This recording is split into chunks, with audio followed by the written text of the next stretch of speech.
नमस्कार दोस्तों। तो आज का क्लास शुरू करने से पहले आपको एंड आपके पूरे परिवार को हमारे युक्ति आईएएस टीम की तरफ से नए वर्ष की बहुत सारी शुभकामनाएं। ईश्वर आपकी सारी विशेष को पूरी करे। Happy new year everyone. चलिए शुरू करते हैं हम अपने दिसंबर के सवाल से। तो सवाल है हमारा कि हाल ही में किस राज्य के उत्पादों को नए जीआई टैग मिले हैं। क्वेश्चन था हमारा ये। 4 विकल्प दिए इसमें, देखते हैं। पहला है कि केरल, दूसरा है गोवा, तीसरा है तमिलनाडु और चौथा है पंजाब।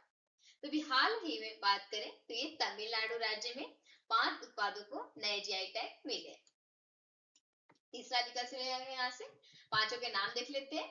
पहला है कि वेरियर कॉटन साड़ी, जिसमें पारंपरिक कॉटन साड़ी होती है। दूसरा है कविंद बड़ी नट्टू सकराई, जिसमें देसी गुड़ पाउडर होते हैं। तीसरा है नमक्कल मक्कल पथिरंगन, काफी नाम अच्छा है इसका। इसमें सोप स्टोन कुकवेयर होते हैं। और चौथा है थुया मल्ली चावल, जिसमें विशिष्टाल की किस्में होती है। और पांचवा है हमारा जीआई टैग जिसे मिला है वो है अंबा समुद्र चोप्पू सामान। इसमें क्या होता है कि पारंपरिक लकड़ी के खिलौने और सामान होते हैं कुछ। तो ये था हमारा 1 दिसंबर का सवाल। अब शुरू करते हैं अपने आज के सवाल से। तो सवाल है हमारा कि भारत ने औषधि अनुसंधान को बढ़ावा देने के लिए हाल ही में कौन सा ओपन सोर्स टूल विकसित किया। क्वेश्चन है हमारा, देखते हैं। 4 विकल्प दिए इसमें। ड्रगनेट, दूसरा है पैथजेनी, तीसरा है मेडटैक और चौथा है बायो रिसर्च प्लस। तो भी हाल ही की बात है, भारत ने औषधि अनुसंधान को बढ़ावा देने के लिए हाल ही में पैथजेनी, दूसरा विकल्प से हो जाएगा यहाँ से, इस ओपन सोर्स टूल को विकसित किया है। यह टूल क्या है कि वैज्ञानिकों और शोधकर्ताओं को यह समझने में मदद करता है कि किस बीमारी में कौन सा जैविक मार्ग सक्रिय होता है, जिससे नई दवाओं के विकास में आसानी होती है। अब बात करें ओपन सोर्स टूल की कि ये क्या होते हैं। ओपन सोर्स होने का मतलब है कि इसे कोई भी शोधकर्ता मुफ्त में उपयोग और संशोधित कर सकता है। अगला सवाल देखते हैं। अगला सवाल हमारा कि हाल ही में एनआईए के महानिदेशक का अतिरिक्त प्रभार किसे दिया गया। क्वेश्चन हमारा, 4 विकल्प दिए इसमें, देखते हैं। पहला है सदानंद वसंत डेट, दूसरे है राकेश अग्रवाल, तीसरा है अजय कुमार मिश्रा और चौथा है अनुराग गुप्ता। तो अभी हाल ही की बात हो रही है, तो एनआईए के महानिदेशक के पद पर इन्हें दिया गया है राकेश अग्रवाल को। दूसरा विकल्प से होगा यहाँ से, इन्हें ये अतिरिक्त प्रभार सौंपा गया है। और यह निर्णय जो कि पूर्व एनआईए प्रमुख सदानंद वसंत डेट की समय से पहले जो कि स्वदेश वापसी के बाद लिया गया, ताकि आतंकवाद रोधी जांचों में निरंतरता और स्थिरता बनी रहे। अब देखते हैं एनआईए। तो एनआईए का काम होता है कि देश की आंतरिक सुरक्षा से जुड़े गंभीर मामलों जैसे कि आतंकवाद, आतंकी फंडिंग, सीमा पार साजिशों की जांच करना होता है। ये एनआईए का काम होता है। अब बात करें एनआईए का फुल फॉर्म, मतलब पूरा नाम होता क्या है। तो ये नेशनल इन्वेस्टिगेशन एजेंसी, याद रखेंगे इसे। और इसकी स्थापना जो कि 2008 में एनआईए अधिनियम 2008 के तहत हुई थी। किसके अधीन हुई, क्वेश्चन आते हैं। तो यह एक केंद्रीय गृह मंत्रालय और इसकी मुख्यालय की बात करें तो ये नई दिल्ली में है। अगला सवाल देखते हैं। अगला सवाल है हमारा कि हाल ही में जारी रिपोर्ट के अनुसार 2025 में भारत में बाघों की आबादी कितने प्रतिशत की वृद्धि हुई। क्वेश्चन है हमारा, 4 विकल्प दिए इसमें, देखते हैं। पहला है जिसमें से 5%, दूसरा है 6%, तीसरा है 8% और चौथा है 10%।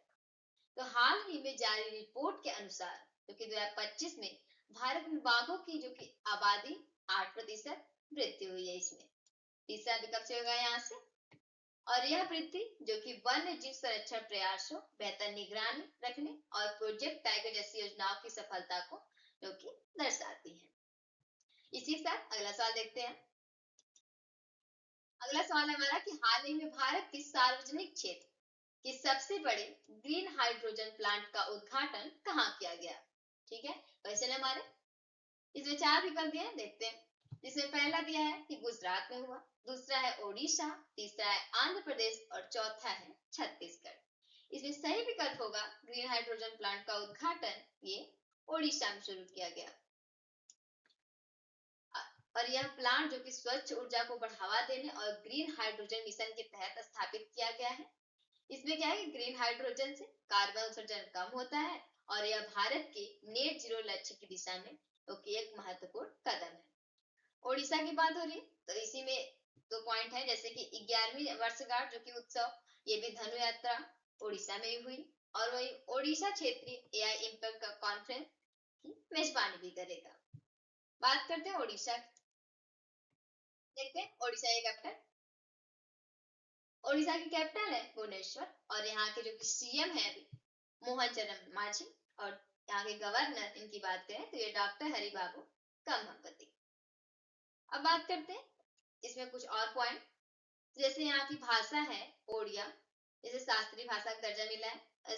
कुछ और देखिए जैसे कि झील वगैरह, तो इसमें चिल्का झील जो कि भारत की सबसे बड़ी खारे पानी की झील है और यहाँ हीराकुड बांध जो कि महानदी पर स्थित है और वही शिमलीपाती जो कि राष्ट्रीय उद्यान जो कि बाघ अभ्यारण्य है और धौलागिरी जो कि कलिंग युद्ध से संबंधित एक ऐतिहासिक स्थल है।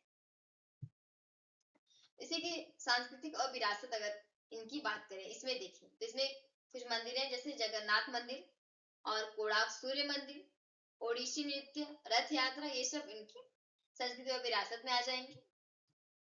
इसी के साथ अगला सवाल देखते हैं, ये कुछ पॉइंट थे ओडिशा से। अगला सवाल है हमारा, हाल ही में एमएससीए मतलब मोस्ट अचीव चाइनीज अवार्ड 2025 किसे प्रदान किया गया? क्वेश्चन है हमारा, 4 विकल्प दिए इसमें, देखते हैं।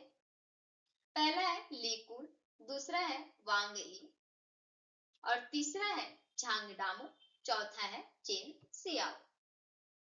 इसमें सही विकल्प होगा झांग डामो।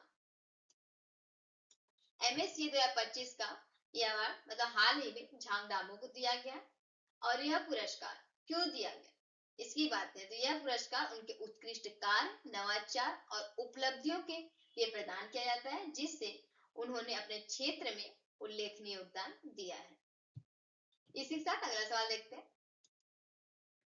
अगला सवाल है हमारे पास कि फरवरी 2026 में आयोजित होने वाले एआई इम्पैक्ट समिट की मेजबानी कौन सा देश करेगा? क्वेश्चन है हमारा, 4 विकल्प दिए इसमें, देखते हैं। इसमें से पहला है विकल्प अमेरिका, दूसरा है भारत, तीसरा है जापान और चौथा है फ्रांस। तो अभी हाल ही में क्योंकि घोषणा की गई है कि फरवरी 2025 में एआई इम्पैक्ट समिति की मेजबानी भारत करेगा, दूसरा विकल्प से होगा यहाँ से। और यह सम्मेलन जो कि कृत्रिम बुद्धिमत्ता मतलब एआई के सामाजिक और आर्थिक और तकनीकी प्रभाव पर जो कि वैश्विक चर्चा के लिए आयोजित किया जाएगा। अगला सवाल देखते हैं। अगला सवाल है कि हाल ही में रक्षा मंत्रालय ने कार्बाइन और टारपीडो की खरीद के लिए लगभग कितनी राशि के अनुबंधों पर हस्ताक्षर किए? क्वेश्चन हमारे, देखते हैं। 4 विकल्प है इसमें, 3200 करोड़, दूसरा विकल्प है 4000 करोड़, तीसरा है 4666 करोड़ और चौथा है 5500 करोड़। इसमें तीसरा विकल्प से होगा 4666 करोड़। हाल ही में जो कि रक्षा मंत्रालय ने कार्बाइन मतलब इसमें छोटे हथियार थे और टारपीडो जो कि पनडुब्बी रोधी हथियार की खरीद के लिए 4666 करोड़ के अनुबंधों पर हस्ताक्षर किए। इन अनुबंधों के उद्देश्य की बात करें तो ये भारतीय सेना नौसेना की युद्ध क्षमता को मजबूत करना और वहीं स्वदेशी रक्षा उत्पादन को बढ़ावा देना जिससे भारत की आत्मनिर्भर रक्षा नीति को भी बन देता है इससे। अगला सवाल देखते हैं। अगला सवाल है हमारे पास कि हाल ही में 2026 का इजराइल शांति पुरस्कार किसे देने की घोषणा की गई? ठीक है, क्वेश्चन ये हमारे पास, इसके 4 विकल्प दिए हैं। पहला है जो बाइडेन, दूसरा है व्लादिमीर पुतिन, तीसरा है डोनाल्ड ट्रंप और चौथा है बेंजामिन नेतन्याहू। इसमें डोनाल्ड ट्रंप को ये देने की घोषणा की गई है और यह पुरस्कार उन्हें इसलिए दिया जा रहा है कि वह उन्हें मध्य पूर्व शांति प्रयासों विशेषकर मतलब इजराइल और अरब देशों के बीच संबंध को सामान्य बनाने में उनकी भूमिका के लिए दिया जा रहा है। अगला सवाल देखते हैं। अगला सवाल है हमारा कि हाल ही में world police and fire games जिसे शॉर्ट में WPFG बोलते हैं, इसे 2029 की 8 खेल विधाओं की मेजबानी कौन सा राज्य करेगा? क्वेश्चन है ऐसा। 4 विकल्प है इसमें, महाराष्ट्र, राजस्थान, गुजरात या हरियाणा। तो अभी हाल ही में WPFG 29 की 8 खेल विधाओं की मेजबानी ये गुजरात करेगा। तो यहाँ से तीसरा विकल्प सही होगा। अब इसकी विशेषता की बात करें तो यह आयोजन जो कि 70 से अधिक देशों के पुलिस और अग्निशम कर्मियों के लिए है, जिसमें भारत इसे चीन के बाद मेजबानी करने वाला दूसरा एशियाई देश होगा। बात करें WPFG की क्या होती है, तो यह एक अंतर्राष्ट्रीय खेल आयोजन है जिसमें पुलिस, फायर सर्विस और आपातकालीन सेवाओं से जुड़े कर्मी लोग भाग लेते हैं। ये होती है WPFG।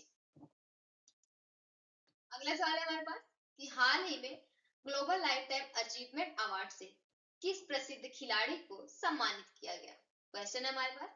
4 विकल्प दिए इसमें, रोजर फेडरर, दूसरा है राफेल नडाल, तीसरा है एंडी मरे और चौथा है नोवाक जोकोविच। तो भी हाल ही में global life time achievement award से नोवाक जोकोविच, चौथा विकल्प से होगा यहाँ से, इन्हें सम्मानित किया गया है। और यह पुरस्कार उन्हें जो कि टेनिस जगत में लंबे समय तक दिए गए असाधारण योगदान, रिकॉर्ड तोड़ उपलब्धियां और वैश्विक स्तर पर खेल को लोकप्रिय बनाने के लिए दिया गया है। अब आज का सवाल है आप लोगों के लिए कि हाल ही में टाइम पत्रिका ने आर्किटेक्ट ऑफ AI को किस सम्मान से नवाजा है? 4 विकल्प दिए इसमें, इनोवेटर ऑफ द डिकेड, दूसरा है पर्सन ऑफ द ईयर, तीसरा है ग्लोबल लीडर्स अवार्ड और चौथा है टेक पायनियर अवार्ड। तो सही विकल्प को आप लोग कमेंट बॉक्स में जरूर बताना। इस वीडियो को अंत तक देखने के लिए आप सभी का दिल से धन्यवाद। यदि यह वीडियो आपके लिए उपयोगी रही तो कृपया चैनल को सब्सक्राइब करना, वीडियो को लाइक करना और अपने दोस्तों के साथ जरूर शेयर करना।